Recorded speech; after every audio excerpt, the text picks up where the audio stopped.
Göksü olan arkadaşları dışarı alıyoruz. Özcan Bey. Grup sınıflarımızda özel mütebatlı eğitim hakları. Çocuklarımızı hep sosyalleştiriyoruz, hem aktif bir şekilde eğitimleri sunuyoruz. Özel eğitimcilerimiz, psikologlarımız, beden eğitimcilerimiz, fizyoterapistlerimiz, tüm engel grubuna hitap eden bir merkez. Biraz daha geri girelim. Biraz daha geniş açalım. Merhabalar, Geri hoş girelim geldiniz. biraz. Ben fizyoterapist Ayşenur Kılıç. Karanlık odamızı size tanıtacağım. Karanlık oda ilk başlarda Hollanda'da bulunmuş olan bireylerimizde regülasyonu ve sakinleşmeyi destekleyecek bir alanımız. Bir bakalım buralara dokunalım ya da kendimize bunlarla taklit yapmak amaçlı bıyıklar yapabiliyoruz ya da işte antenler yapıp hadi ara olduk gibi. Bunun bir avantajı da şu. Eğer bireyimizin bireysel farklılıkları varsa biz bu odanın ışıklarını çocuğumuza göre düzenleyebiliyoruz. Merhabalar, hoş geldiniz. Ben fizyoterapist Zehra Ekmekçioğlu. Uzaytı, bedensel yetersizliği olan bireylerde yer çekimsiz ortamda kişilerin ağırlığını taşıyarak kullandığımız bir sistemdir. Hoş geldiniz. Hoş geldiniz. Burası elektroterapi odamız. Burada çeşitli sağlık için kullandığımız cihazlarımız var. Aynı keza orada nefroloji cihazımız var.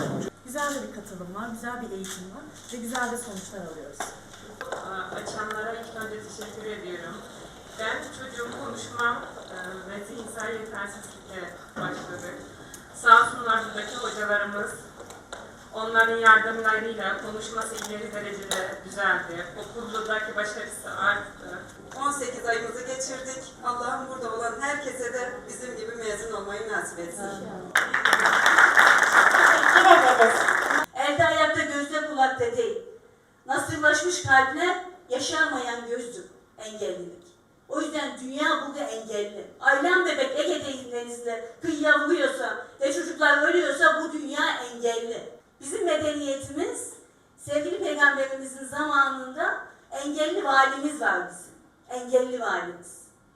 Dolayısıyla bizim burada karar alma mekanizmasını onları taşımak, onların baktığı yerden bakmak ve şehrimizi buna hazırlamamız gerekiyordu. Medeniyet olarak, Müslümanlar olarak insanı eşrefi mahlukat kabul eden bir medeniyetin bağlılarıyız.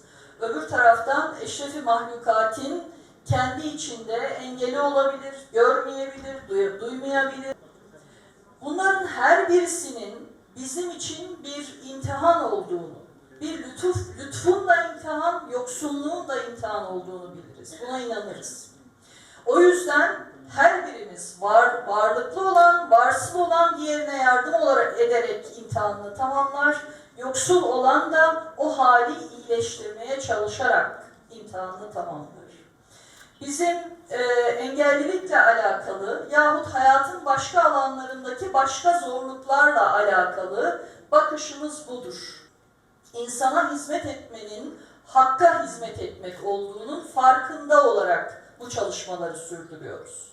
Bundan sonra da sürdürmeye devam edeceğiz. Biz bütün insanımızın, 84 milyon Türkiye Cumhuriyeti vatandaşının, engelli engelsiz, yoksul fakir, her birimizin ortaya çıkan sosyal refaha aynı ölçüde ortak paydaş olmasını sağlamaya çalışıyoruz. Hepimiz bir toplam katma değer üretiyorsak eğer toplum olarak sosyal anlamda buna her bir vatandaşımızın ortak olmasını sağlamaya çalışıyoruz.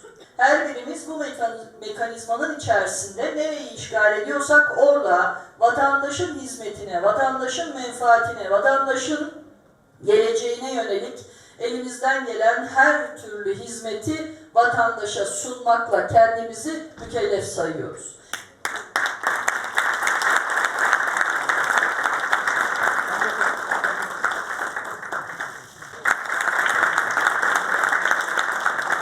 Çok teşekkür ediyorum. Bir de aile fotoğrafı almak